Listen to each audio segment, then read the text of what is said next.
the transfer orientation, I actually learned that people don't often apply. So my first big advice would be just to apply. I was definitely nervous and thought that I wouldn't qualify or maybe I wouldn't get picked, but I just went for it anyway, and it actually ended up working in my favor. So I'm over the moon about that. Another thing I would say would be just to be yourself. Take your past experiences and just run with it. I know writing can be kind of hard at times, but if you're just yourself, it always works out in the end. My advice to you would be, don't be scared of being vulnerable. I know it's a weird thing to say, and often when you write scholarship essays, you hold back a lot of details. I know I did. I come from a first generation background, minority parents, immigrants, and there's a lot of things that I held back in my scholarships. I never really got a scholarship up until these recent years when I started just exposing everything. Be yourself, be genuine, and you'd be surprised how many people appreciate that. Don't be afraid to dig deep within yourself. It's totally okay to be vulnerable.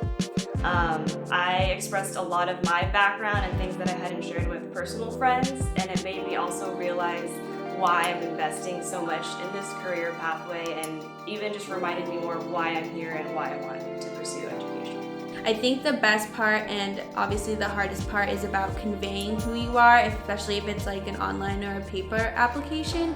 So the best thing for you to do is to just write as if you were talking to someone and to be yourself. Talk about things that you're interested in, your hopes, and be honest about them, because those that read over scholarship applications are looking for that, and they want to find students who are determined and just truly authentic and understand who they are. There's tons of scholarships out there, and it doesn't hurt, even if you qualify for maybe some of the some of the scholarship, or you're missing one piece that may not apply to you. It's definitely good to apply anyway, because sometimes they may give an exception if your other parts of your application are good. I'm going to say the same thing that I tell my current students is take the time and apply.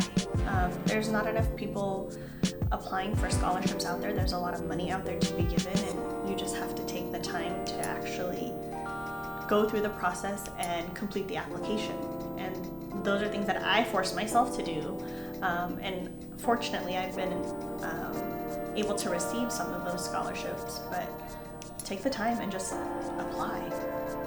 One of the mindsets that I've gotten a lot of mileage out of, a helpful thing, is to take things one step at a time. A lot of times I know for myself, whenever I'm applying for entrance into the credential program or my intern application, all these things require 30 different forms, and each form requires a lot of legwork, and it can be intimidating and overwhelming at first, but I found that if you just approach it one thing at a time, you'll be able to have a lot of success. It can be awkward to